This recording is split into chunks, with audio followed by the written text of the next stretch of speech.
Well, hey, good evening, Mosaic. Um, yeah, okay, it looks like we're good. Well, we are excited, or I guess I should say grateful, that so many of you would choose to join in online and to participate in this conversation with us and to have us, or to join us in this and to continue to discuss it with us. Kyle's going to be teaching our class tonight, but I wanted to just take a moment and kind of clarify some things from last week.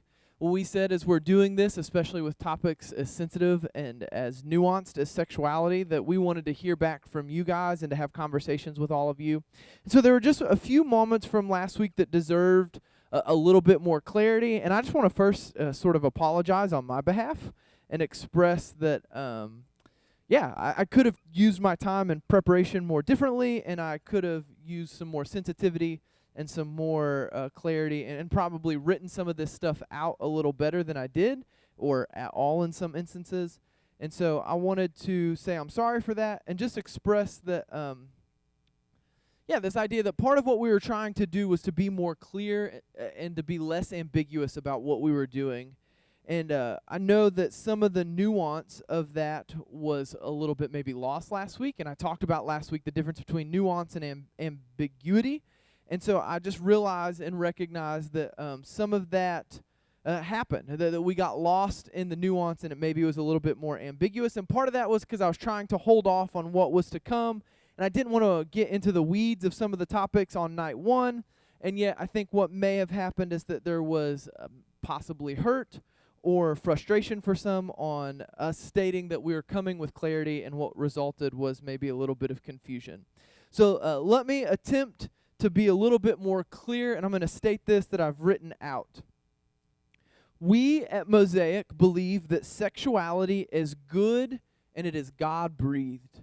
In all of humanity, regardless of how one might orient around sexuality or how they would identify, gay, straight, lesbian, or bi, we believe sexuality speaks to something profound and reflects the Imago Dei that all humanity has been endowed with.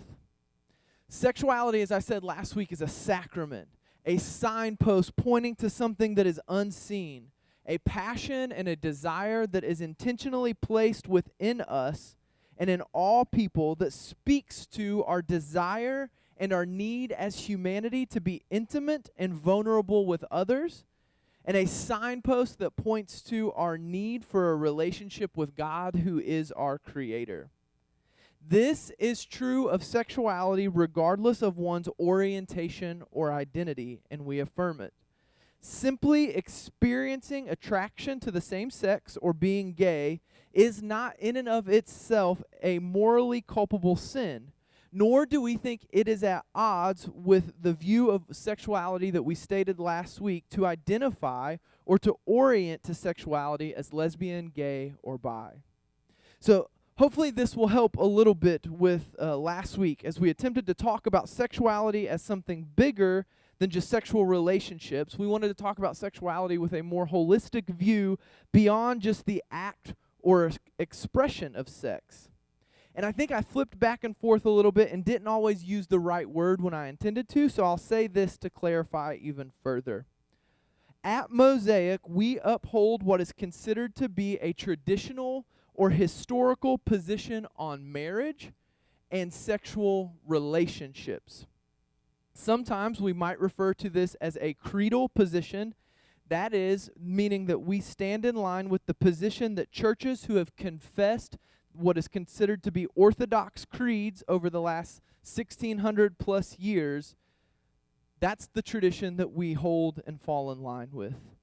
This means that it is our conviction that the biblical testimony and the practice of the historical church is unambiguously affirmative of sex-different marriage, that is, marriage between male and female, as God's desired means for human sexual expression.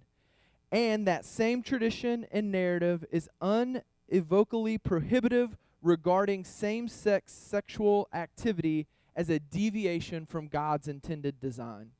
Sexuality is a vulnerable and intimate thing for all people. And as such, all human beings have experienced pain and hurt in regards to their sexuality. We also recognize that as broken beings ourselves living in an even further broken world, we have all, whether straight or non-straight, experienced corruption in our own sexuality. And no matter how progressive on certain issues we may be as a church here at Mosaic, we do want to be clear that we operate as a leadership and as pastors under the conviction that all sex outside of marriage is at odds with the way of Jesus. And that is where our talk tonight will sort of take us. But let me say one more thing as I end and turn it over to Kyle. Given the weight of these convictions, we are also committed to advocating for a more just and loving way forward as we talk about sexuality and same-sex attracted Christians within the church. And we are committed not just to teaching these things, but being a community where we can be honest about sexuality, the struggles and the difficulties, whether straight or non-straight, and how holding to a traditional or historical view of sexuality and following in the way of Jesus is at odds with what we find in culture. So we hope that that's what this class continues to do. And like I said, that's what Kyle's talk tonight is going to be about. And so as you have questions and comments, tonight's really more about what I'm talking about in terms of how our own sexuality has been broken and distorted in lives, regardless of how you orient, and sort of how culture has played a large role in that and how we interact with the world around us. So Kyle's going to come up. Again, if you have questions, comments as throughout this, feel free to message those to us, text us. You can comment inside of the Zoom if you're on Zoom. You can comment on YouTube if you're on YouTube. And we'll get to those questions, and we'll have space for that at the end. Kyle?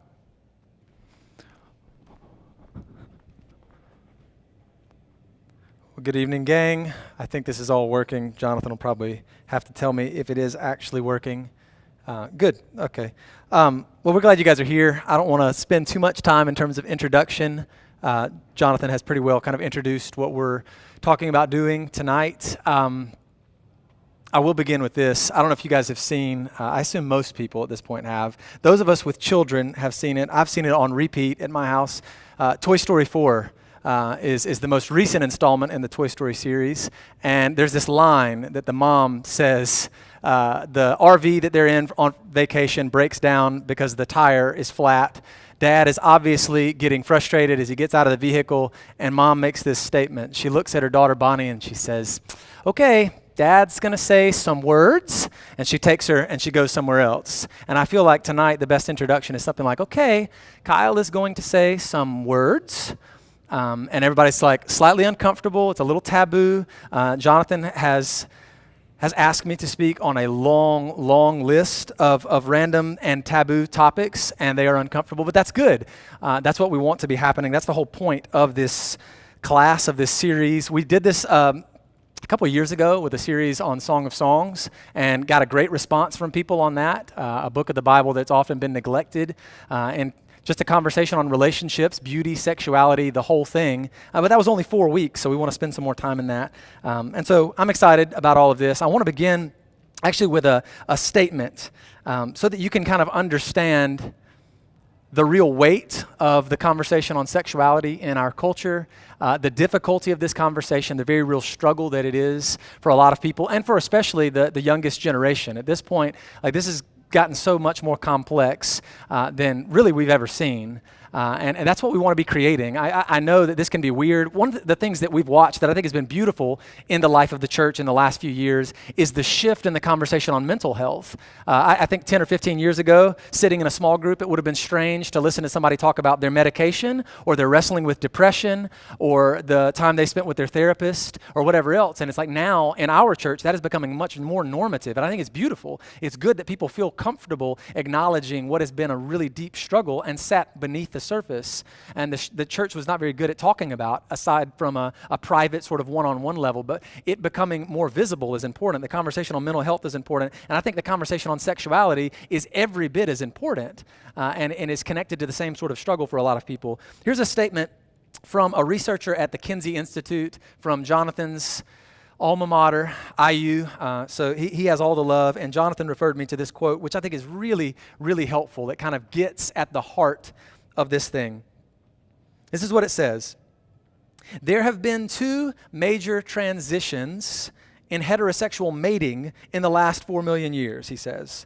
The first was around 10 to 15,000 years ago in the agricultural revolution, when humanity shifted from being less migratory to being more settled, leading to the establishment of a cultural contract called marriage.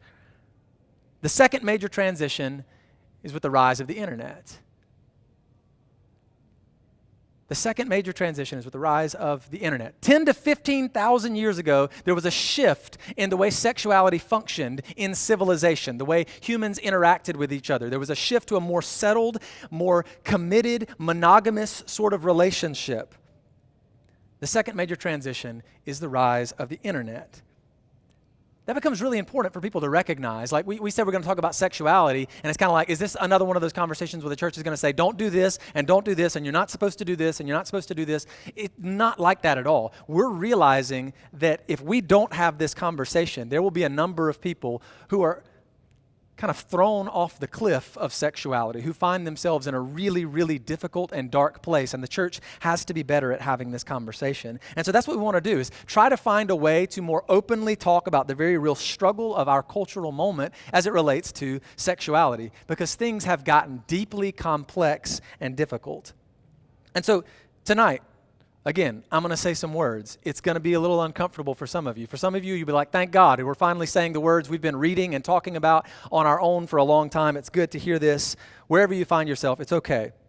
So tonight we'll talk about pornography, we'll talk about masturbation, we'll talk about premarital sex, we'll talk about the idea of cohabitating, which has become so familiar, we'll talk about hookup culture, and social media and the ways in which it's become so connected to sexuality and how we express ourselves and are seen in terms of sexuality. And as different as all of these things are, as wide a gamut as that may be, ultimately the same overarching idea, the same overarching desire for intimacy is behind it all. And what we want to say, again, Jonathan said this last week, and we want to continue to press it probably every week. That desire for intimacy is holy and good. It's a part of creation from the beginning. It is a part of what it means that we are created in the image of God. That is part of who we are. We have in us this innate desire for intimacy. But that desire for intimacy is often misdirected toward what cannot offer intimacy. We have long searched for intimacy in what could not offer it. We have long settled for a cheap substitute in terms of intimacy. And that's the thing we all need to know. As uncomfortable and taboo as all of this may be, ultimately, it's all an expression of our deep longing for intimacy, a thing that we all know, our deep desire for intimacy. We know this. But it becomes really important to differentiate between lust and desire, because desire is a word that can sound very ambiguous. It can sound kind of undefined and unclear. And so I want to be real careful about how we talk about desire. Lust versus desire. How do we understand it? Lust is rightly condemned in Scripture by Jesus, but not desire. What Jesus is talking about in the Sermon on the Mount, when he tells people, you would be better to pull your eye out than to allow it to lead you into sin. Pluck your eye out. That's better than to allow yourself to be given over to lust. But he's not referring to desire in this way that we see it even in the beginning of Genesis. Lust is different in that lust is this need to possess something or someone that is not my own without giving myself to it.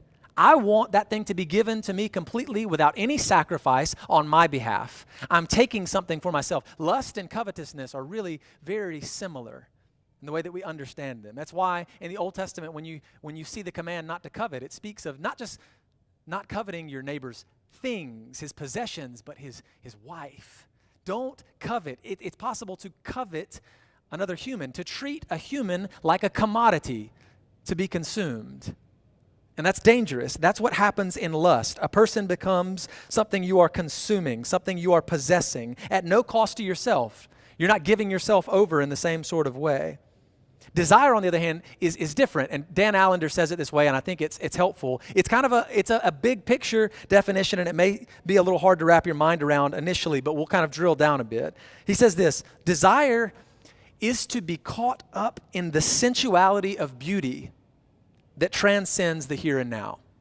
To be caught up in the transcendent beauty. This is the idea of desire. A longing for something that is beyond just the person that I desire, beyond just the relationship that I desire. This has something to do with transcendent beauty, something that transcends the here and now. This is the way he speaks of it. I think that's helpful, to be caught up in the sensuality of beauty that transcends the here and now. So all that goes to say, we yearn to be connected. We yearn and desire relationship and intimacy in a different sort of way than we often get it, especially in our very individualistic culture. And that desire is in reality an expression of our desire for connection with God himself. That desire for intimacy with another is an expression of this desire for intimacy with God himself. It gives for us a picture of what God intended for us to originally share with him. That desire for intimacy is an expression of how we desire to relate to God. And in that sense, it is good. So then, here's what Allender gets at, and I think this is important. What we're desiring is the transcendent delight of God. The transcendent delight of God. And I know that's not one of those things. It sounds like something a preacher would say. Somebody who loves the Bible would say something like that. Try to make, the fact that you think she's pretty really, beautiful and profound when it's really pretty simple. She just looks good, right? No, it's so much more than that, right? That crush in reality is this desire for the transcendent delight of God. We want to see and experience that thing. This desire, at the root of it is this yearning for the transcendent delight of God. And it turns out, transcendent delight of God does not deliver any results on Pornhub. That's not one of their categories. You can't find that. Transcendent delight of God. That's not a brand of pornography. It's not something you're going to find as a category. It's not a way that we normally think about relationship or about sex or about sexuality. It becomes really important for us to differentiate that too, by the way. I want to, just like we're differentiating between lust and desire, we have to kind of differentiate between sexuality and sex. Because we tend to just, like, we say we're going to do a class on sexuality, and everybody goes, oh, so Jonathan and Kyle are going to talk about sex. Yeah, some of the time, but sexuality and sex are not the same thing, and we tend to conflate sexuality and sex. We have reduced sexuality merely to a conversation about sex, and in the same way, we have reduced sex in our culture to a conversation about orgasm. And that's the extent of it. Like that's what sex is really about. It's about a climax. It's about pleasure alone. It is about essentially a high. And this is the way we talk about sex. We have reduced sexuality to sex, and we've reduced sex to a moment of pleasure. But sexuality is not just about the act of sex. It's beyond that. Yes, that is a facet of our sexuality. It is an expression of our sexuality. But sexuality is about something beyond that. It's about the innate sort of desire for the other. That other being God, and that other being humans that we desire relationship and intimacy with. That is the fuller expression. And we want to talk about sexuality in this more robust, more holistic sort of way. It's this innate desire for the other we all feel. And thus, sexuality is not just limited to couples. That's another thing that tends to happen. We say we're going to do a conversation on sexuality. It's like, well, in the church, since sex, as Jonathan has alluded to in the beginning, is meant to be something shared between people in committed, monogamous relationship, in the covenant of marriage, right? Then that means this is only a talk for those who are married or who are couples and about to be married or thinking about being married, right? No, there's more to it. There is such a thing as a healthy single sexuality. And we'll get to that in coming weeks. We want to drill down into that. So sexuality is not just about sex, nor is it just about couples. There is such a thing as a healthy single sexuality. The next thing, again, sex is not just about climax. Sex is not just about a high. It's not just about feeling good. It's not about letting off steam. There's so much more to it. We want to talk about it in this more robust way. It is about that intimate sort of union, belonging to another person in a different way than you ever have. Belonging to a person in this much deeper sort of way. This is the reality of sex. This is why the language of one flesh is being used. Obviously, in your mind, the picture of one flesh, two people becoming one, that's a picture of sex, but it's beyond that. The picture of one flesh is that they become united in the whole of themselves. Not just in this one act when they happen to be sexual together. When they actually are engaged in the act of sex, they become one flesh. No, that's not the picture. It is this complete sort of unity between the two of them. And here's what's beautiful. From the beginning, even before the fall, in the beginning of Genesis, there's something incredible that's laid out, essentially. If you look at the differences between Adam and Eve, you see this incredible sort of complementary relationship that exists. From the beginning, what we know about men in sex is that men are pretty much always happy to have sex. Men are pretty much always going to climax. Men are going to experience sex in a very different way, visually and in terms of feel. This is the way we're going to function in terms of sex, whereas a woman is going to function completely different. It's a much more qualitative sort of experience for a woman. It's about a relationship, and it's in the context of that relationship, and that means a woman's not just going to like turn it on and turn it off in the way that a man is capable of. A woman experiences it a much deeper, I shouldn't say deeper because that sounds pejorative to men. Men are going to experience it visually. They're going to experience it in terms of feel. Women are going to experience in the sense of the quality of relationship and much more emotionally. And obviously, we know those are like tired stereotypes and tropes about men and women, but it's helpful to know that's how God actually created us, because that means from the beginning, sexuality always had this innate sacrifice built into it. Because if they're so different, if Adam and Eve are so different, if you and I as male and female are so different, then that requires that I submit to you and you submit to me as well. That it requires that I submit to my wife in this different sort of way. That's what Paul talks about. My body is not my own. And a husband is to give his body to his wife in this way, submit himself completely to her, right? And then the reverse is true. And we tend to emphasize that women are to submit to their husbands. We forget, like Paul says both. A woman is to give herself to her husband in this way, and her body belongs to her husband in this way. But don't get misogynistic. He says the man is to give himself completely over to a woman. This is what it's supposed to be like. A sacrifice is built into sex. We are meant to put the other before ourselves. Otherwise, it won't work because we experience it differently. That's the reality of the whole thing. And the thing about it, we all need to know, as we kind of jump into some of these specifics, something like pornography cannot offer that transcendent experience. It can't. Pornography cannot bring you to the transcendent delight of God.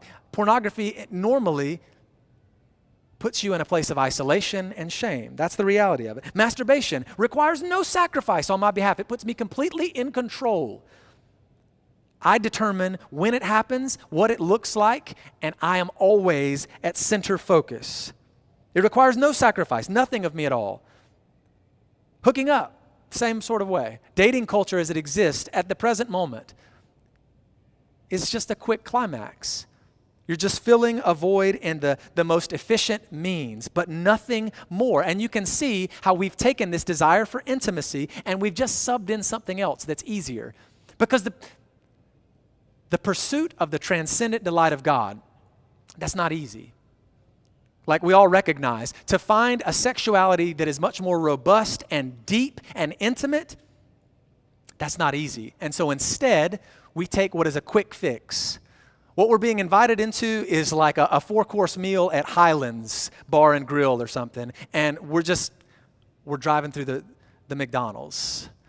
Because there's a 99-cent menu there. It's just so quick and it's so easy and it tastes so good. It's just simple. Yes, I'm going to throw up afterward. Yes, I'm just going to lay there and the grease is going to soak out of my skin, but it's okay. I just need something right now. This is what happens. This is what we've done. We've subbed something in. And so here's what I want to do. I'm just going to kind of deal with these issues individually because there's a lot and we're trying to cover a lot of ground. And so I'm just going to kind of move from those which are more internalized and private expressions of our sexuality that get kind of unhealthy to those that are more kind of outward. So masturbation, not something you normally hear about in church, not something that most people are comfortable with talking about in church. one of those words that make us real uncomfortable. But here's something C.S. Lewis says, another of Jonathan and I's favorite quotes. It's actually from a letter. This is not in a book. The reason you're probably not as familiar with it is because C.S. Lewis didn't put all of these quotes in books. He wrote a tremendous number of letters. And in one letter, he's writing to an American reader who kind of asked the question. He's struggling with this question of masturbation and whether it's evil, what he's supposed to do about it. Is it sinful? Is it not? Because the Bible doesn't actually speak directly about it, obviously. So here's what he says. For me, the real evil of masturbation would be that it takes an appetite, which in lawful use leads the individual out of himself to complete his own personality in that of another. And it turns it back. It sends the man into the prison of himself, or woman, into the prison of ourselves, thereby to keep a harem of imaginary husbands, imaginary brides. And this harem, once admitted, works against his ever actually getting out and really uniting with a real human, with another person. In the end, they become merely the medium through which he increasingly adores himself. That line is powerful. In the end, we create this harem in our minds, this catalog of images. We objectify those who are made in the image of God, and they become nothing more than a medium through which we increasingly adore ourselves. This is what he's saying. After all, he says, almost the main work of life is to come out of ourselves, out of the little dark prison we are all born in. And he says this, masturbation is to be avoided as all things are to be avoided which retard this process. The danger is that of coming to love the prison. The danger is that of coming to love the prison. Like, we don't realize it. Like, it's a shadow of what sex was meant to be. It's a shadow of the full and robust sense of sexuality that is innate to all of us. It's nothing in comparison to what God intended for us. And the danger, he's saying, is that we come to love it. Masturbation in and of itself is what it is. The reality is, science shows that babies are doing this in the womb, and that can make you a little uncomfortable. You're like, wait just a second. Self-soothing that early in life, like it's an uncomfortable reality. But so we have to be real careful about what the church says. The church has traditionally just kind of been like, hey, it's all evil and you need to stay away from it. We need to be really careful about it. It's not the act itself. It's not the idea of a person experiencing pleasure that is bad. It's this prison that it becomes very often for us because we have created, so many of us, this harem, this thing that is completely out of touch with reality. We have objectified others for so long as a means of being able to do it. And so I talk a little bit in terms of masturbation. You have to talk about scripts. You have to talk about fantasy because everybody has a script. Every human being has this sexual sort of narrative. I think it's one of the most hopeful ways I've seen it. There's something called social script theory. There's something called sexual script theory that exists in sociology. It's really important for us to understand. Look it up. It's actually really helpful if you understand some of this stuff. But every person has a sexual narrative that's been built throughout their lives. Even from like childhood, we are learning what it means to be sexual beings, sexual creatures. And it's impossible for this sexual desire. It is absolutely impossible for our sexual desire to not enter into the realm of story. Allender says that as well. That's Dan Allender. I think that's really helpful. It is impossible for it not to enter into the realm of story. Like, think about it. There are some images that are seared into our minds. Experiences sexually, a pornographic image, a scene in a movie, whatever it might be. There are some images that are completely detached from our lives, but that single image or experience is enough for us to build a story around. We have constructed in our minds a narrative around it. And that's what's very often happening in masturbation is this narrative that's completely out of touch with reality. And that one narrative begins to fit into the whole narrative of our sexual experience. And it begins to define our sexuality as a whole, right? It remains with us. It becomes a part of that sexual narrative. Fantasy, story, narrative, what I want to say is all of that's normal. All that's actually, it's just human. This is the way we function, is in the realm of story. And it's strange for us to see something so beautiful that we're so drawn to and not connected in terms of story or narrative to ourselves. The problem is we have to be forming the right narratives. And that's what we're not very good at. We're not forming the right narrative. Otherwise, we come, as Lewis is saying, we come to love the fantasy more than the narrative that is our reality. Like we come to love this narrative that's been constructed that is completely out of touch with our reality. That's what we come to love rather than the actual experience we have and the real opportunity that we have for intimacy. And we settle for something less than real human relationship. And I'm not just talking about romantic relationship. Again, there is a healthy single sexuality, and we need to keep that in mind in all of this. All of us are being formed by these things. And our narrative is often formed, what we're seeing increasingly in our society. As an individualistic society, this was already happening, but even more so now. We are forming this sexual narrative in isolation. We're forming our sexual narrative on our own, behind closed doors, by ourselves. We define what it looks like. We decide what is best. This is the way it plays out. Instead of developing a shared narrative, which is the picture we see biblically. A shared narrative rather than one that is secretive and isolated and individualistic. And that's what you see happening in a lot of relationships. Two people come together and they absolutely adore one another. And then the narratives come out. And you begin to realize there's some very real poisons. There's something really dark that exists there. And their understanding of what sex is going to look like and sexuality in general between them as two people who have now become one, been united, all of a sudden it comes to a head and it becomes really painful for a lot of people because they don't have a shared narrative. They have this secretive individual narrative that has been being formed all along. It's dangerous. It's poisonous to relationships. And I don't think we get that all of these things we're seeing are shaping our narrative sexually. Pornography, as we move, again, from what is more kind of like internalized and probably the most private aspect of our sexuality and the way that we're looking for intimacy in the wrong places, pornography is another sort of step removed from that. We are all longing for intimacy. We've said that, right? We're all longing for intention is another way I've heard it said. There's a psychologist by the name of Kurt Thompson. He's a believer. He does counseling. And this is what he says. I think it's helpful. He says, ultimately, as a human, I am looking for the one who is looking for me. And I don't mean, he's not just referring to marriage or a romantic relationship. He's saying in humanity, we are always looking for relationship, looking to be known, to know and be known, right? I am looking for the one who is looking for me. I'm looking for intention, right? We're looking for intimacy, but he drills down further and says we're looking for intention, right? I'm looking for the person who reciprocates that which I feel. I'm looking for the person who intends for that same thing with me. And the reality is technology, pornography, go down the list. Artificial intelligence was the context in which I heard him talking about it. It's not capable of intention. Pornography is not capable of the intention that we are seeking. It's not looking for us. It cannot reciprocate. It cannot know us or truly be known by us. All we can do is construct a fantasy that's empty.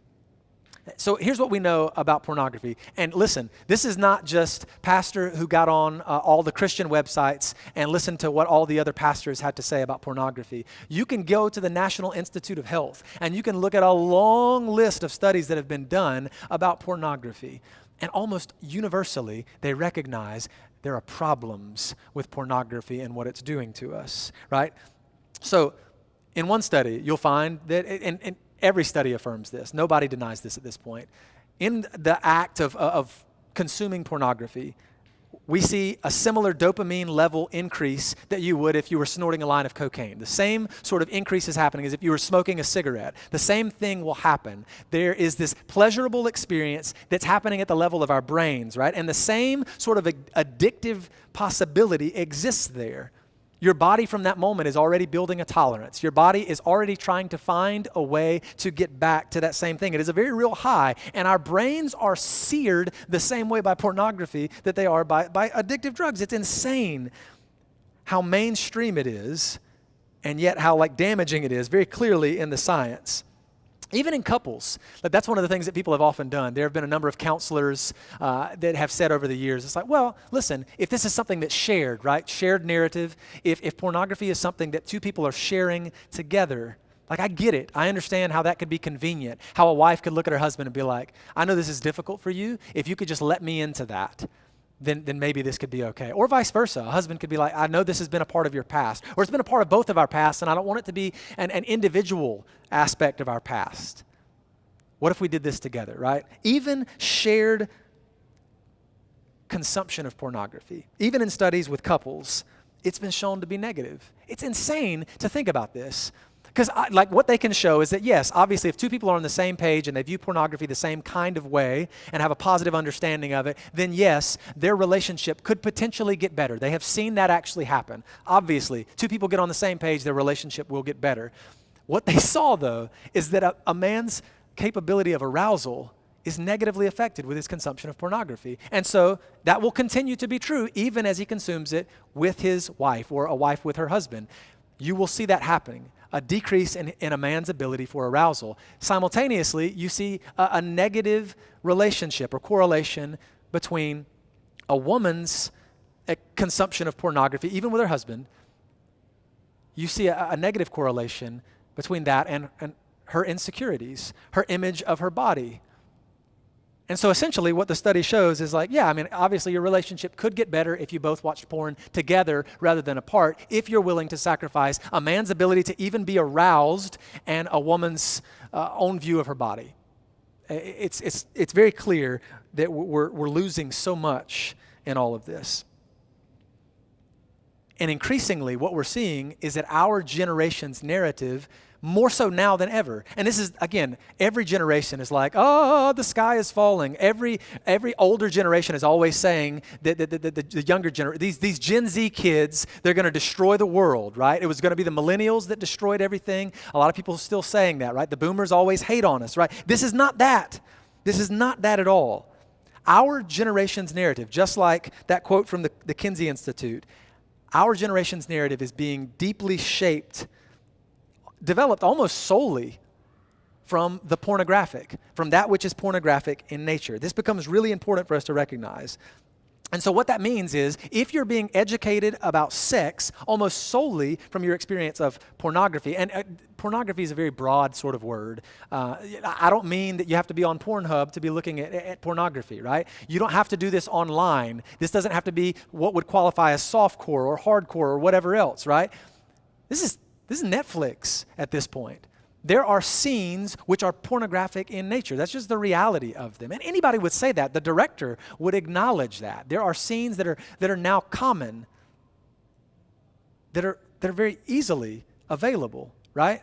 And the more and more this is happening, the more and more we are consuming this, the more and more our narrative is being shaped by it. And so we develop, what we're seeing is that, especially the youngest generation, our children are being educated by these images, by what they're seeing on television, what they're seeing on the internet.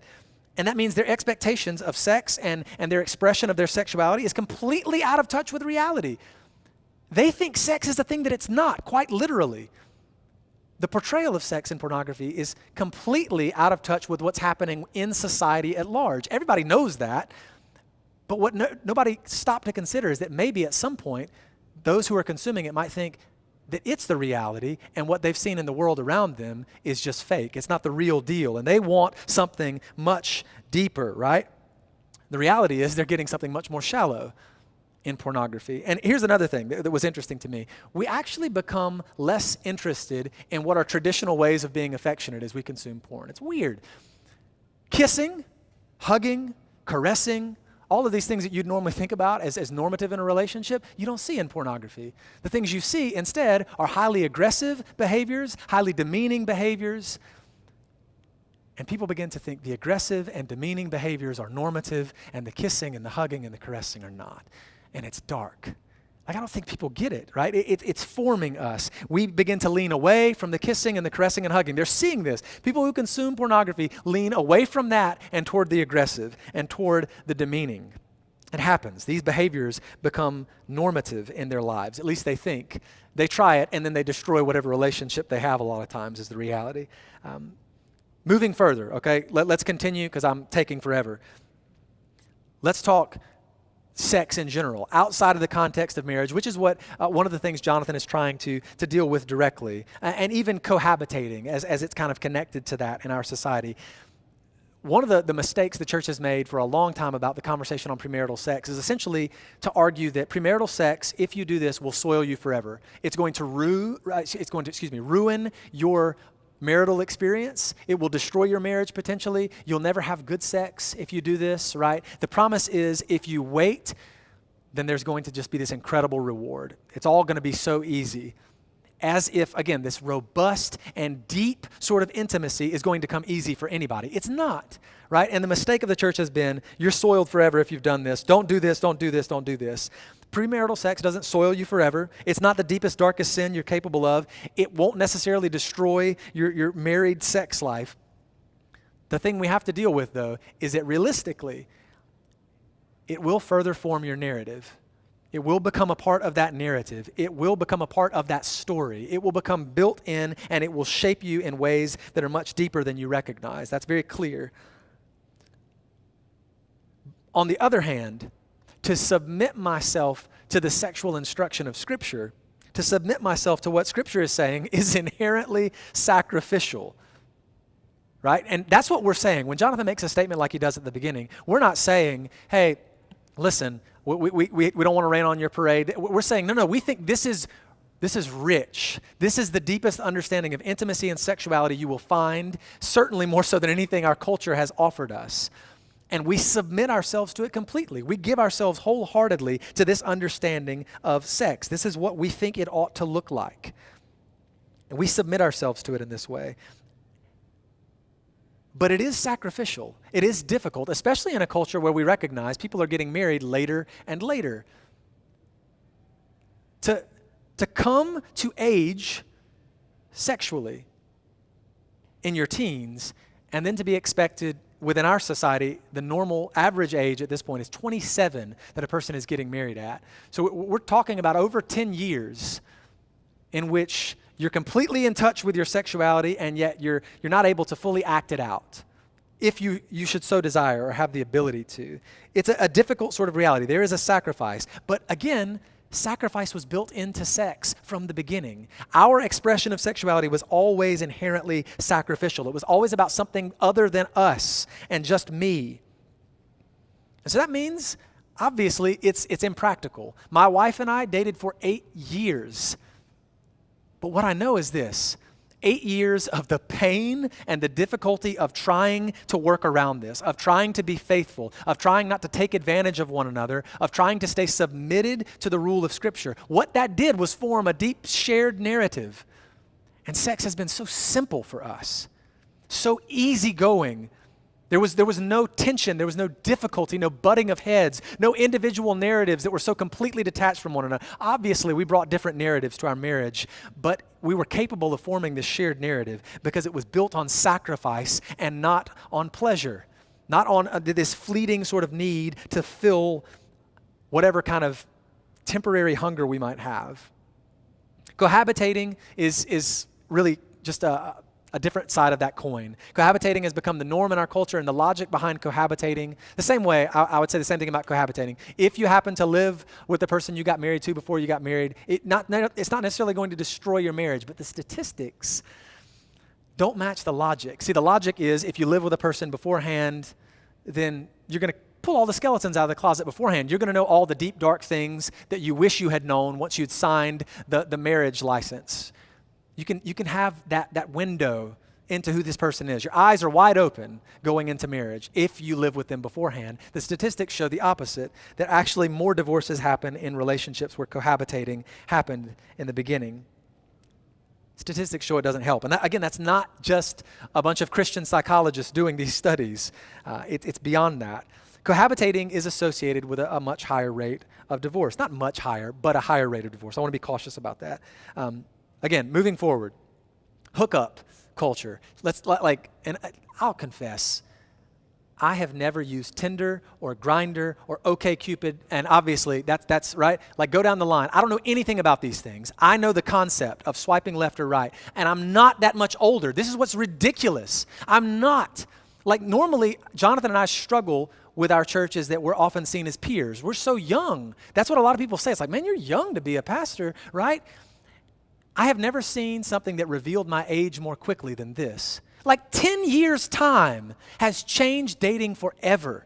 Even 5 years has changed dating forever, the way we see it. All of these things are becoming more normative ways of dating. That's become more of the norm for, again, not necessarily in the church, but within our culture. In the past, think about it. The only way to procure so many potential partners would be to have like a full-time assistant working on your behalf, grooming a set of men or women as your potential partners.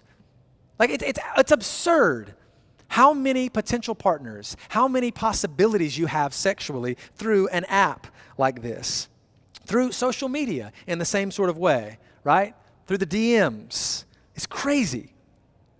And increasingly, what we're finding is the reverse is happening as well. What was just considered normative, again, I haven't asked somebody out since 2001, okay, right? 2001. My wife and I started dating at 15, okay? I asked her to a movie, but I had to do that, like in person or on the phone, one or the other. I can't remember what it was, but that was the way it functioned. I had to have a real conversation with her, right?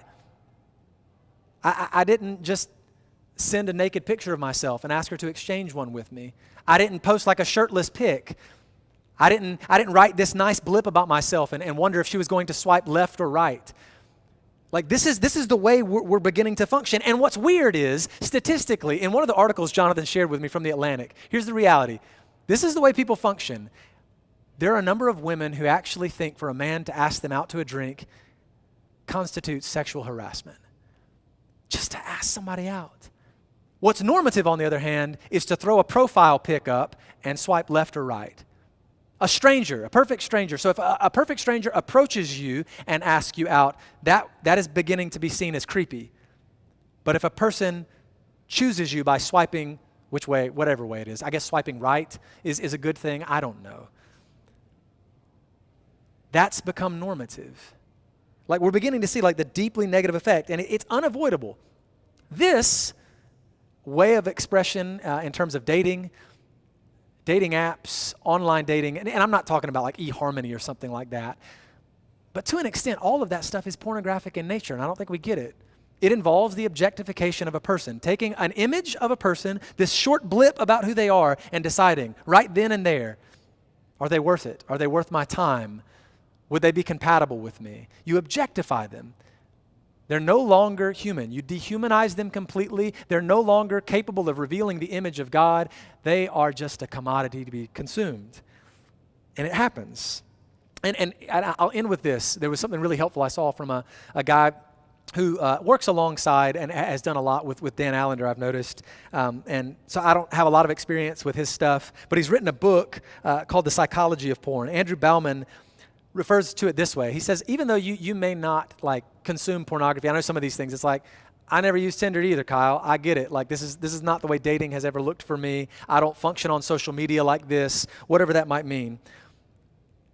But he says all of us are developing increasingly a pornographic style of relating. He calls it a PSR. We're all developing this PSR, this pornographic style of relating to the world around us. And what he means by that is it is a style of relating in which your primary teacher of sexuality is pornographic in nature. The primary means of sexual education for you is pornographic in nature.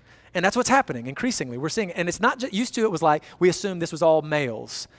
The reality is now that females are beginning to be a part of the trend as well. Young girls are beginning to be a part of it. And most of that is because they're encountering it accidentally. They're stumbling into it, or they're being exposed to it by boys in their life, whatever it might be. It's getting more and more common. And here's what he does. He differentiates.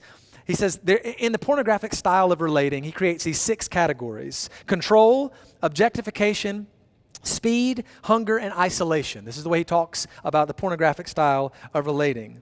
But here's what he says. Instead of control, the redeemed sort of reality in Scripture is freedom in relationship.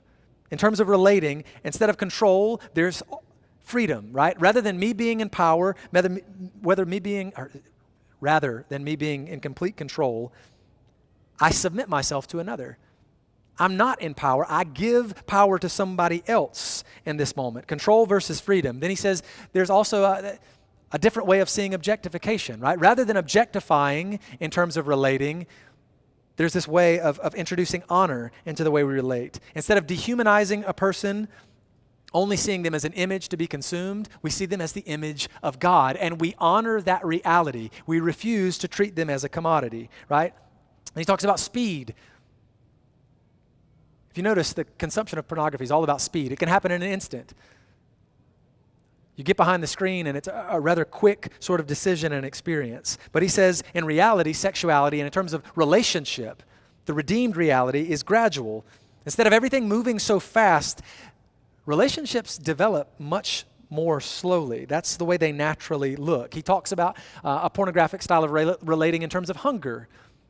Instead of hunger, he says that the redeemed reality is desire, right? See, hunger is this insatiable need, and that's the way it looks. That's what addiction looks like in terms of pornography or in terms of hookup, right? We see this increasingly happen. Somebody, instead of, legitimately asking someone out, just says, hey, do you want to sleep together? You want to have a sleepover?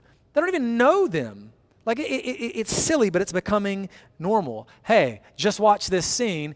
Do you want to try it? Like, it's insane the stuff people want to say, and that's considered a normative way of interacting with somebody. There's this insatiable need. Hey, I got this void, and I want to fill it real quick.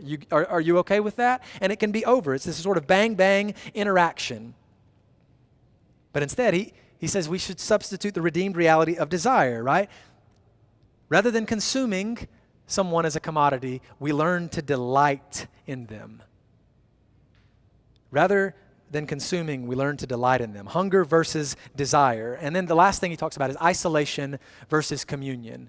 Isolation is obviously a part of the experience of pornography or masturbation, and even to an extent, the experience of hookup. Really, what's happening in the hookup culture is two individuals who are just kind of like playing out their tapes, playing their narrative, and it's a very individualized experience. It's very isolated. That's the reality of it. It's a sexuality that is learned behind closed doors versus that shared narrative, a sexuality that is learned with the other, a sexuality that is learned in relationship. It becomes really important for us to recognize, and I know I've talked for a long time, but I was given a lot of stuff to talk about, guys. The thing I think we need to see, again, is the overarching reality. It's this desire, again, which is innate, holy, and good, given to us by God himself. That desire for intimacy, which we tend to allow to lead us towards something that cannot satisfy us. We try to substitute something much more shallow that cannot offer real intimacy, that cannot offer that same intention that we are looking for. And this thing that Bauman is getting at, this is more pervasive than we realize. The things that we think of as pornographic, they are, but there are a lot of things that we don't see as pornographic in the ways that we relate to the world around us that have become so pervasive in our culture that we don't even see it. Social media as it is, I was talking with Jonathan about this afternoon. Social media, to an extent, is pornographic in nature. And I'm not saying you should go and shut down your profiles and deactivate your accounts and all this sort of stuff. I'm saying social media has the potential to become very pornographic. And I don't just mean when somebody puts up inappropriate material. I mean we reduce somebody to an image. We reduce somebody to a fantasy that they're projecting about themselves. And we say, I want my narrative to look like that. And so we try to project this fantasy of ourselves. We don't realize how pornographic our society is becoming and how void it is of the image of God, how void it is of the real experience of sexuality and this, again, transcendent delight of God. That's the thing we're longing for, not the cheap substitute. So I've talked long enough. We want to be able to have time for questions. If you guys have those, for conversation, I would love to hear some of you guys speak some of these uncomfortable words so that I'm not the only one using, I'm just joking. But we really do. We want this to become a normative conversation. So, questions, things?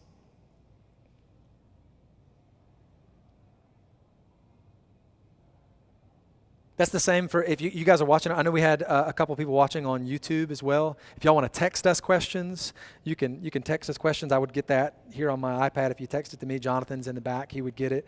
If you're on Zoom, obviously, you can just unmute and ask your question. We'll be able to hear it. Or we can continue the conversation in the coming days and weeks. But feel free in these moments. If you have questions about what we're talking about, things maybe that I didn't drill down into as deep as you would like, whatever that looks like.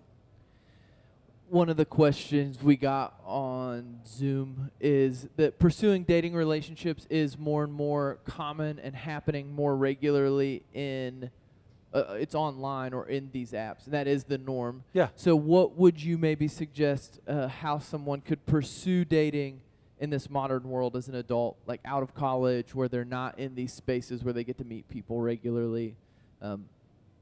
What do you have advice? Yeah. I mean, I don't know. Like that's what's disheartening. I can't tell you. Again, it is the most efficient means of meeting somebody. If you're in a hurry, it is the most efficient means of meeting someone. And I'm not, again, you can't equate all of these things. Tinder and Grindr are very different, again, from eHarmony or whatever else, right? And there's so many of these things. Like, it's completely different, okay?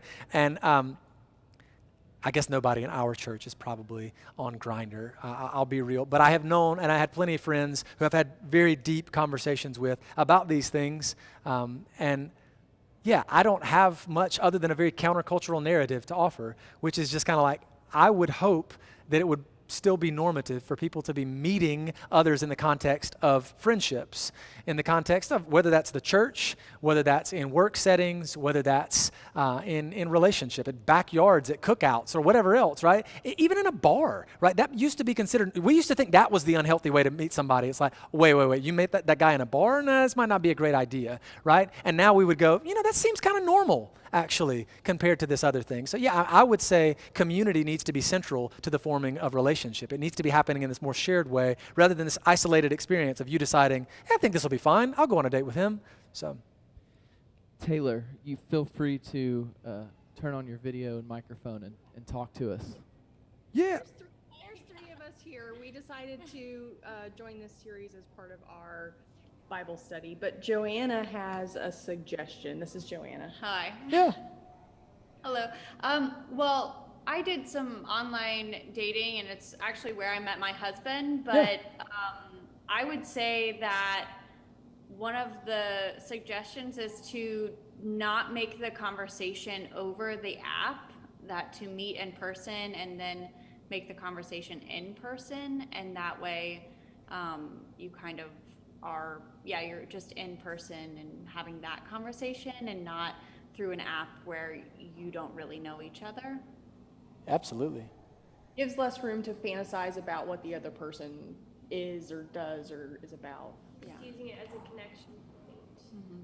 Yeah, and I think that kind of staves off the tendency to objectify somebody, like when you have to kind of look them in the face. Right. I think that's really helpful. And again, nobody's saying you're going to avoid online dating. I mean, that's just a reality of our culture. And again, I think it can be a good one. The first person I ever met, I was in college, and there was a couple that used to cook us breakfast. Actually, before anytime we were taking finals, they would cook breakfast. And they would do this big breakfast late at night. Pete and Jeannie had met on eHarmony, and I remember being like startled, like what? People really meet there? And they had like one of the most healthy relationships I'd ever seen. They were both strong believers and had a great relationship and still have a great relationship. And so it's really cool to see those things. Nobody's saying online dating is terrible, but the way that we're doing it increasingly gets more and more toxic. So it's like, yeah, we have to like introduce those sort of traditional means of interacting with one another into doing that. So it's just kind of, it should be communal, it should be relational from the beginning. Yeah. Yeah, I was just going to add that, the same sort of thing can happen in person where, you see someone you find attractive and you go ask them out. So to me, I don't know that, the method of that happening is necessarily all that different. Sure. I think Kyle was just trying to speak to, exactly what you just restated. But, I just kind of wanted to throw that in there that, I don't think the using the app is necessarily the part that's bad, it's just like what comes after that, which I think was a great suggestion by I'm sorry, I forgot your name already, but Taylor's friend. Joanna. Yeah, because I think the same thing can happen in person where, like, you know, you're just looking at someone's appearance and saying, like, yeah, I want to hook up with you, or I want to, like, date you based on the way you look. So, yeah, that's 2 cents.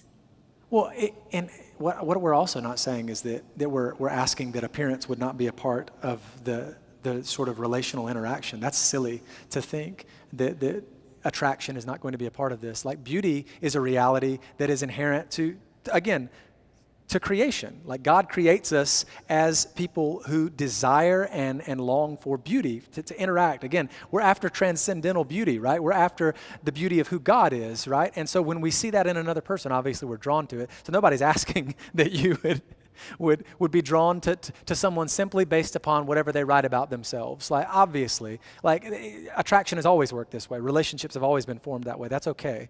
So I'm not condemning that by any means, yeah.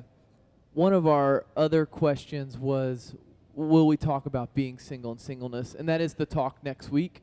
And we'll spend some time about what it means to be single in a Christian and in this world, and kind of talk about, one, preparing yourself if marriage is something you desire, and also referencing to in Christianity, we do believe there's a space where we're calling it vocational singleness, where you could potentially see yourself as called by the Lord to be single for your life.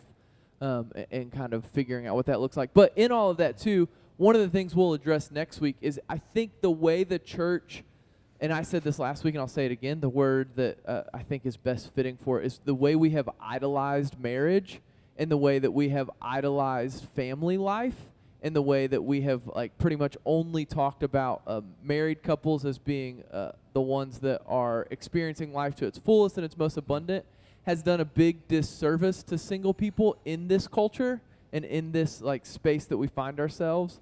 Yeah, we marginalize Jesus and Paul. Right. And so poor Jesus and Paul on the fringes over here. There's a space for the church and married people and people that are in relationships to learn how, and we'll go into detail on this next week, but to learn how to invite single people into their families and into their lives, where single people aren't relegated to find people at work and online, and that's it.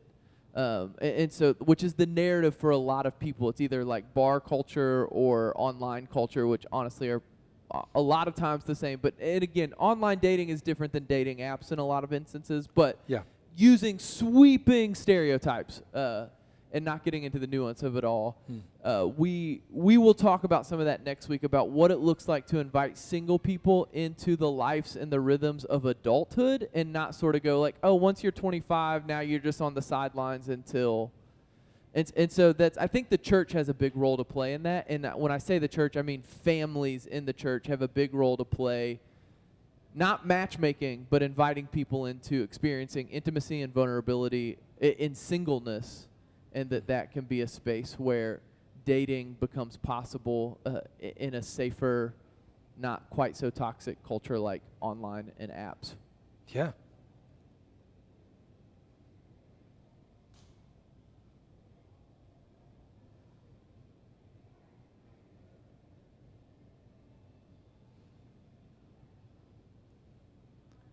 Other questions, no matter how taboo or uncomfortable, won't bother us. We got one through text messaging. It says, say you have or are currently engaged in this cultural narrative of sex or sexuality, whether that be participating in hookup culture, a regular user of pornography, cohabitation, etc.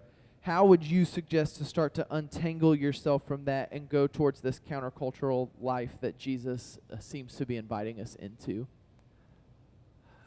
I mean, I think it's more systematic than we realize. I think the reality is beginning a conversation, because again, the picture of the fall is one of isolation, and the picture of our experience of sexuality in our present culture is deeply isolating.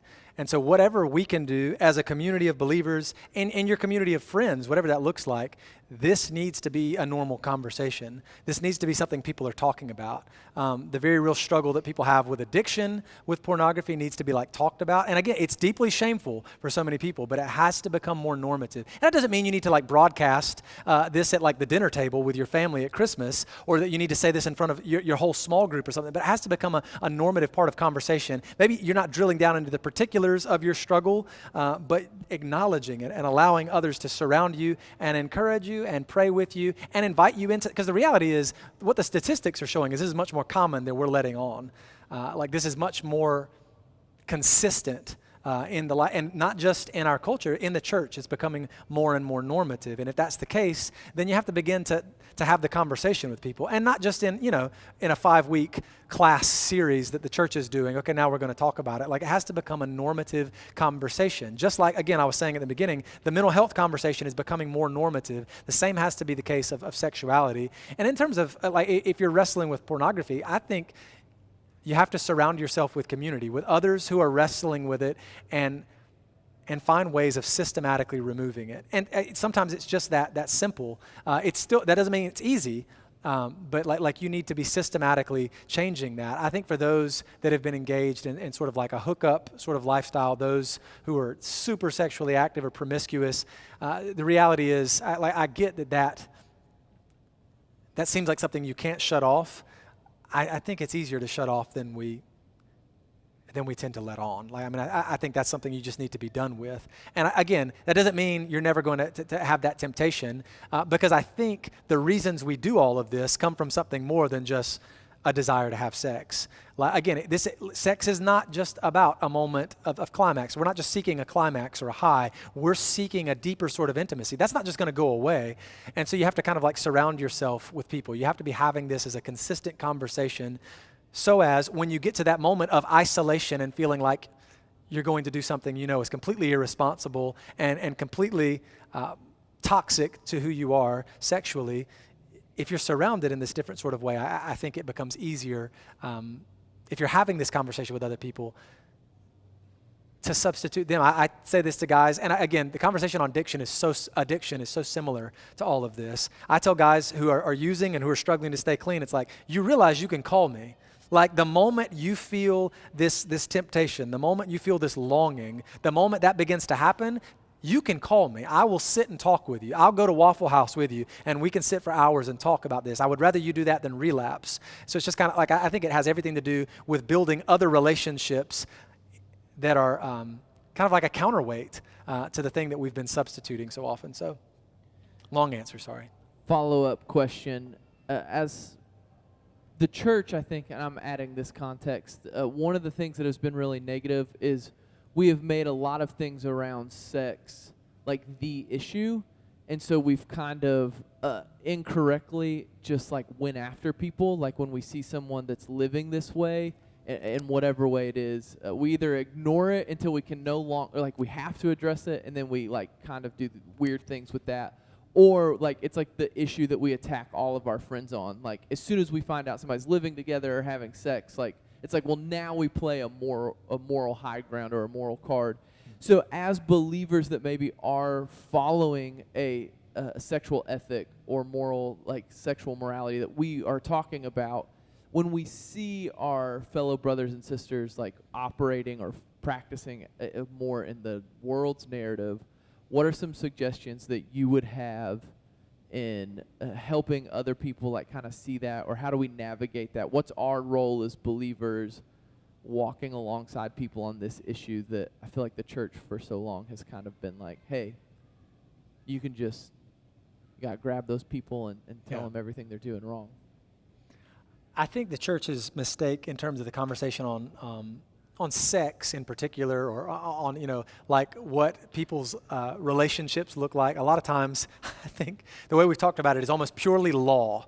Like, you can't do that. That's wrong. Don't do those sorts of things. And it's the sort of slap on the wrist routine. It's like, you're not supposed to do that. Don't do that. You can't.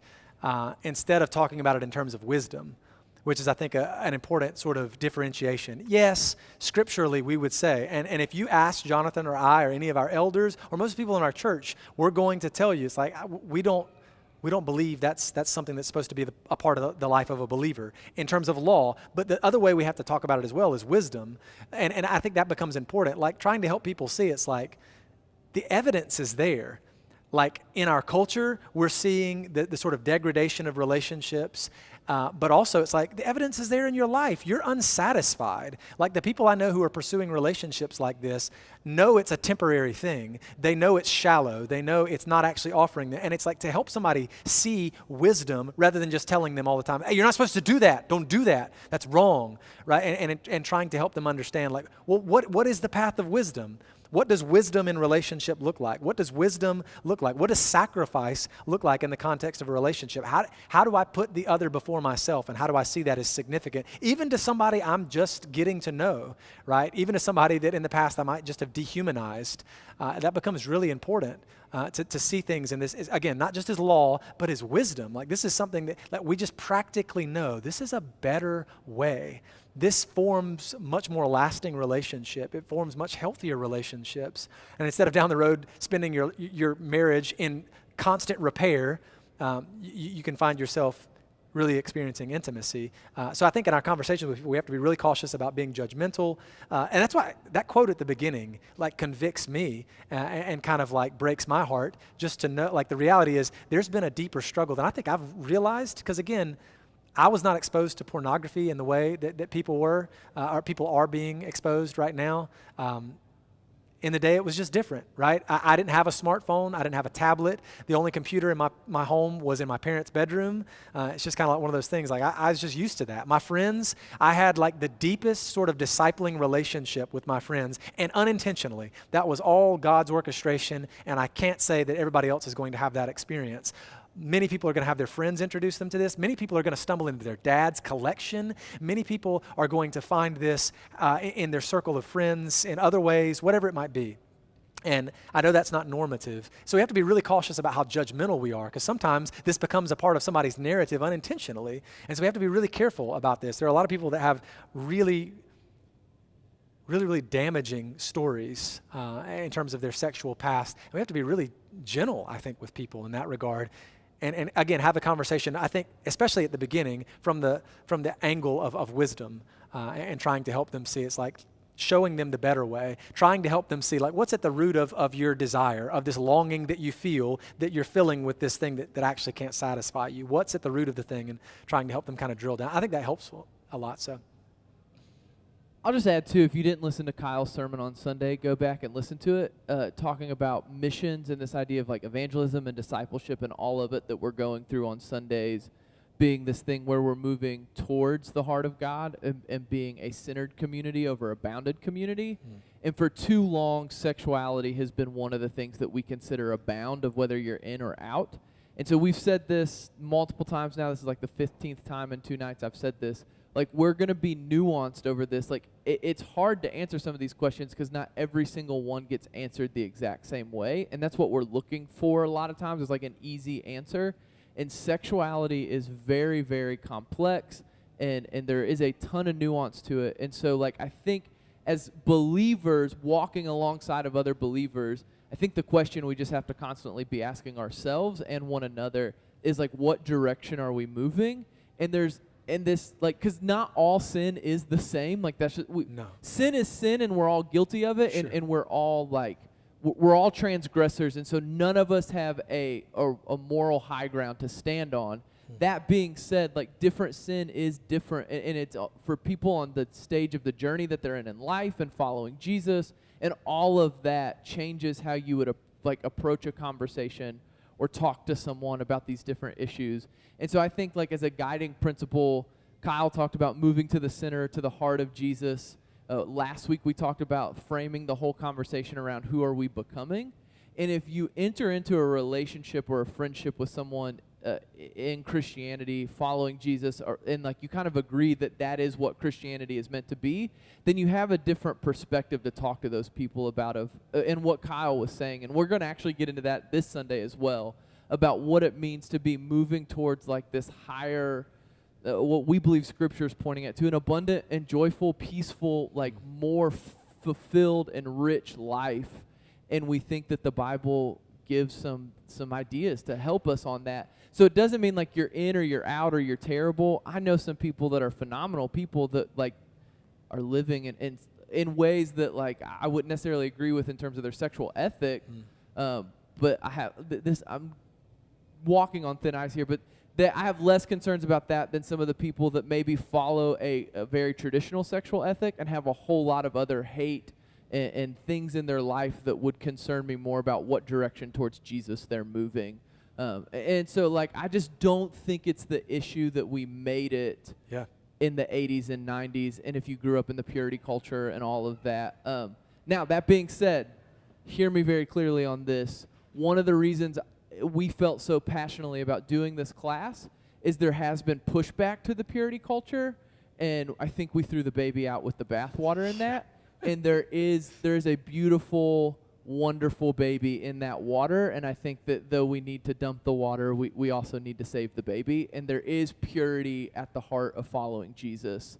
And instead of just rejecting purity culture for all of its faults, which there are a ton of, do not get me wrong, Jesus still asks something of us and of our sexuality, and that's kind of the heart of this 5 weeks, is discussing that nuance.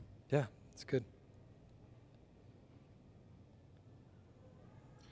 Okay, I guess like this ended up kind of piggybacking off of the purity culture thing, but I think it's important for us to like share our own experiences and stuff. And I just wanted to reiterate something that Kyle said about his own relationship, and like kind of before that, talking about how, you know, in church a lot of times we're like taught about sex to be, you know, oh, if you just like don't have intercourse until you're married, everything will be awesome and you'll have this amazing sex life. Yeah. And, you know, I just want to say, like, regardless, you know, exactly what Kyle said, everybody ends up with a story. Like, by the time you get married or don't get married, like, you are forming a narrative throughout your life. And even if you do not have intercourse until you're married, guess what? Sex is still really complicated. And sometimes I think even like in trying to avoid sex for so long, you know, you develop these like cycles of shame, and like you have a lot of emotions wrapped up in that, and like that's really hard to deal with even after you get married. So Yeah. I don't know, I just wanted to like voice that and say to anybody and everybody, like, everyone has that story, and it doesn't matter what you do. And I'm not saying that like sex before marriage is necessarily going to fix that problem. That's not at all what I'm saying. I'm just saying, like, you're not alone if you think like, oh, I did everything right and I still ended up, you know, married and I still have problems in my sex life. Like, yeah, I just wanted to like reiterate that that's not the case. And yeah, that you shouldn't be like, I don't know, holding this on a pedestal of like, oh, if I can just achieve this, or like I'm struggling to achieve this and everybody else seems to have no problem with it. Well, that's not true at all. So yeah, I just wanted to put that. There were a number of problems with In the words of Miss Frankie, amen. Amen. That's right. I think a lot of the problem in terms of purity culture, there were a number of things. Number one, just because somebody had a purity ring didn't mean they were actually living consistently with the thing. It's the same thing as anything else. Like there's a reason Scripture doesn't offer us this easy sort of path. Again, a lot of religions do. Like we're outward appearance. Again, this is the reality. It's a Pharisaic reality. If I look holy, then I am. And it's just like that's really empty and it's meaningless. I had plenty of friends who had made a commitment or signed a pledge, and it had no effect on the way they approached relationships. Secondly, the failure of purity culture was that, again, it was prohibition. It is, don't do this, and beyond that, we have no further direction for you. Beyond that, we don't have any, like, and the reality is like sexuality is not something that forms once you get in a relationship. Like it's formed, again, from childhood, even from birth, researchers will show. And so if that is real, then we know, okay, if I'm going to remove this one thing from my life and say, I'm going to commit to not doing that, then something has to be kind of in its place. If I'm not going to pursue sexuality in this manner, then I have to have a way in which I'm learning sexuality in a healthy, robust, scriptural sort of way. And again, purity culture had nothing to offer that. It was just, don't do that. And rather than offering us wisdom, and what that did was it created a culture of shame and a lot of discomfort. And yeah, absolutely. We reiterated again and again and again a purity ring, a purity pledge, not having sex, whether it's connected to a pledge or not, and purity culture or not. Like it does not, it's not like the magic wand you can wave so that you have great sex. That is something we all have to fight for. We all have to like struggle for, and for a lot of people it will look completely different. And so we just have to acknowledge that and be completely forthcoming, yeah. Oh, Jamie, I saw that you had sent a message.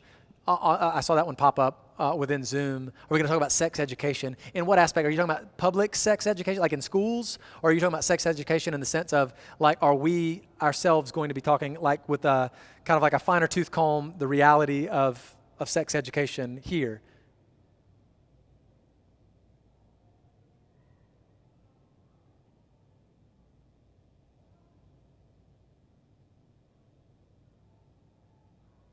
Did she hear us?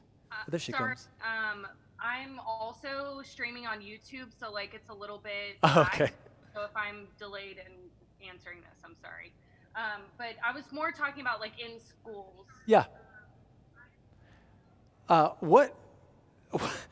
It's abysmal, is the story that we continue to hear. The church has not talked about it very well. And how that shapes us. Oh, and how that shapes us, sure. The church has not talked about it very well. Obviously, that has shaped a lot of people. That's created the problems that we've just alluded to in terms of purity culture and the shame that a lot of people associate with any conversation about their sexuality. Schools have done a terrible job, but a lot of that is because there are so many different people pulling them in so many different directions that what schools have settled on is essentially not doing it. And parents aren't doing it either. And the pattern, apparently, the trend is we learn, our sex education happens first from our friends, second from our school, and third from our parents. And it ought to be, obviously, parents having a much deeper sort of voice in their children's formation sexually and what relationship looks like, but it's just not the case. I mean, I was raised in like a really healthy home and literally never broached the topic of sexuality. Never once did it come up. And so it's just kind of and I know that if that was happening in my home, then I can't imagine some of these homes. My wife grew up in a home with an alcoholic father. Now he's clean, but it's like that defined her experience. Her dad or her mom were probably not going to sit down and talk about her relationships and the things she was consuming because they were trying to deal with this other thing. And a lot of people are wrestling with so many other things in a lot of homes that it's not happening there either. And that certainly shapes us. But to substitute what's happening unwittingly is pornography is being substituted. And in a very literal way, there are people who think when they approach sex for the first time that it will look like it has looked in whatever they've been watching online, in whatever TV show. And it's like the truth is that's completely out of touch with the reality of what people do in their homes on a regular basis, like what sex actually looks like. And it damages a lot of relationships. There's a lot of research. There are a couple of articles. We could probably send some of that stuff out that I think is really helpful. Increasingly, people are living more at home for longer as a result of that. Increasingly, people are deciding not to get married. There are cultures where people are embracing pornography so much so that they're just choosing that it's like, marriage is not all that convenient. It's difficult, and therefore, I'll just handle my need for my sex need, that desire I have, I'll just fulfill elsewhere. It's much easier and simpler. I saw a question pop up again on Zoom. I don't know what it said. The question was essentially is how will Mosaic approach talking about sex and the topic of sex education with our younger folks, our children? Live question for Kyle and I as we were just discussing in the office before this. And are we leaving that explicitly to the parents? I think hopefully what's happening here will become something like tonight. I mean, I just did like a scattergun approach. Like, y'all know I covered a lot of things. We could spend 5 weeks on pornography alone. We could spend 5 weeks on what a healthy sexual relationship looks like, just practically in and out. And I would hope that continues to happen, because this is, again, just like we had a conversation on race and the tension that exists within our culture right now and what racial reconciliation looks like in our city and beyond. Like, we would be remiss, we'd be guilty of a sin to avoid that topic and not deal with it directly. And the same thing is true. The conversation on sexuality is just as important. And in terms of like parents, like we're going to encourage early and often and awkward. We're okay with it. Like, you would rather your your child like ask really, really painfully awkward questions, and rather than you laugh and be like, no, we're not ready to talk about that, when a kid asks that question, it's like, if you don't know how to answer it, you begin to seek out within community, whether that's asking us, whether that's asking other parents who've already dealt with some of those questions that you know about. Like, this will be something that I really want to be communal, because if it's not happening well in the school context, and if a ton of families don't feel comfortable with it, we're not going to say, well, that's the youth minister's job, that's the pastor's job, which has been, the case a lot of times. It's like, no, we're going to try to equip parents to get more comfortable with it, and we're going to try to make our children feel completely shame-free in acknowledging these things, because again, it's something where they're being formed in isolation, and we want their sexuality to be formed in the context of community. And again, that doesn't mean every little aspect, obviously. There are some conversations that are meant to be private and very deeply personal and shared with maybe one other person or only a couple other people. But yeah, I think it should look much different in the context of the church than it has. It can't just be like a program and a pledge that everybody commits themselves to and then we move on. It has to be much more robust than that, because again, 10,000 years, guys. In 10,000 years, sexuality has not changed so much as it is right now. And so we have to be really gentle and really understanding with people who are drifting into this stuff and who are struggling with it. So, Yeah, I think my hope is that as we do this class, that we really would create a culture where talking about sexuality isn't so taboo, and that there's not so much judgment involved in it, and that we can acknowledge the vulnerability and the difficulty of it all. But I laughed, like, when Mia had to do the announcements on Sunday and I told her what the topics this week were, she kind of looked at me and was like, am I supposed to say all those? And I was like, yeah, you are. Because, like, we need to get to the point, and, like, it's okay to laugh at these things, but, like, we need to get to the point to where, like, as believers and as adults, that we can honestly talk about these things, because the world is, and that's the reality of it. Like, everything is about sex, and people talk about sex all the time, and then you get inside the church and it's like, oh, we don't talk about that because that's, like, the taboo thing. And it's like, well, no, we can talk about it in a really holy and a sacred way and recognize the beauty of it without also doing what some, and I'm not going to throw too big a stones here, but like some pastors that just talk about their hot wife and how great their sex life is all the time. And you guys know what I'm talking about if you've seen some megachurch pastors at conferences do this. Like, there was actually an article written in a public or a secular magazine that was like, why are all these pastors talking about their wives? And it was an interesting, like, view from the outside of, like, people looking. I believe it was a secular magazine. It might have been a Christian magazine. But either way, they wrote an article about pastors, like, just talking about how hot their wives are all the time and posting on social media about how hot their wives are. And it was like, well, that's not really a helpful way to talk about sexuality either. But really talking about it in an honest and vulnerable way. And again, not to pub next week one more time, but we will talk about how that there's a role there, too, of inviting people into your families and your life. And married people, I think, have really done a disservice to young folks and to other families by not having these conversations, because when Eli gets older, I've like talked to Kyle about this, like, he'll hear me differently as long as I'm in his life than he'll hear Kyle. And like, that's one of the advantages of raising children in community. And we have to push back to this idea that the nuclear family is this, like, isolated, its own, like, kind of private unit. And if you're on social media, this has, like, kind of been a big pushback to the evangelical right is pushing back to some things of people kind of saying, like, hey, we communally need to raise our families. And we've just totally lost that since really, but only like the 1950s. Like, it's not a historical idea that the family would be these 4.3 people with a dog in the suburbs where you never see your neighbors. But like, the church really has to reclaim this idea that, like, it takes a village and a tribe to raise children. I think it'll give freedom to parents, and it'll also give freedom and it'll allow single people to be invited into conversations. But it also allows children to hear really important topics from people other than their parents, when there's a freedom and a vulnerability like that between parents.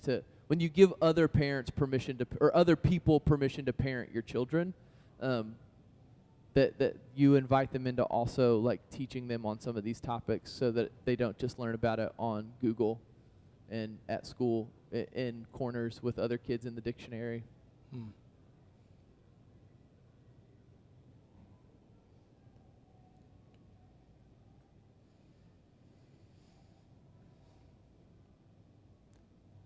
Good conversation. Yeah. Other things? Otherwise, it's 8. We don't want to keep you guys too long. hour and a half is certainly sufficient for your evening, I think. Mia, way to call me. I thought Mia did pretty well. I was impressed with how straight-faced she stayed. She like read through the thing, and I was like, did she plan that? Did he send her that like on Monday? Because she like just spit through that like no problem. Wait, here comes something.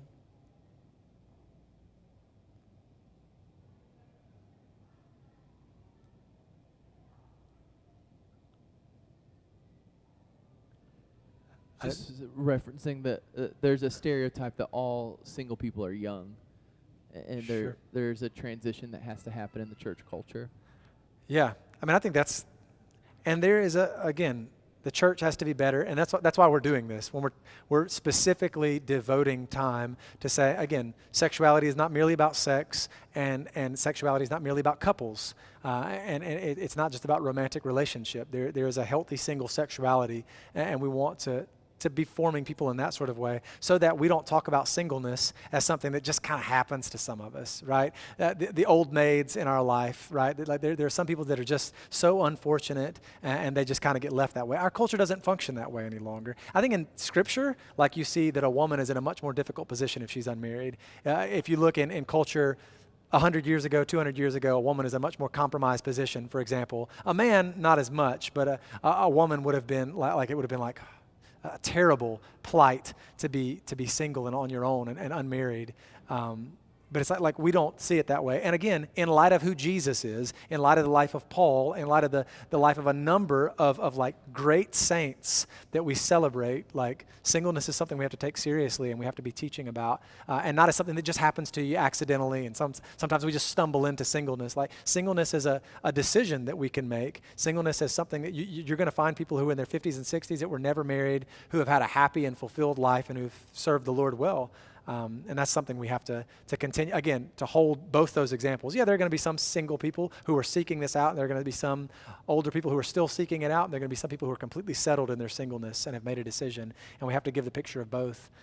For those who are seeking relationship and long for it, we support them, and we pray for them and try to help them find healthy relationship. And for those who've made that decision, we try to like bolster them, like we try to build them up and strengthen them in that regard and that conviction and hold them up in that way. So,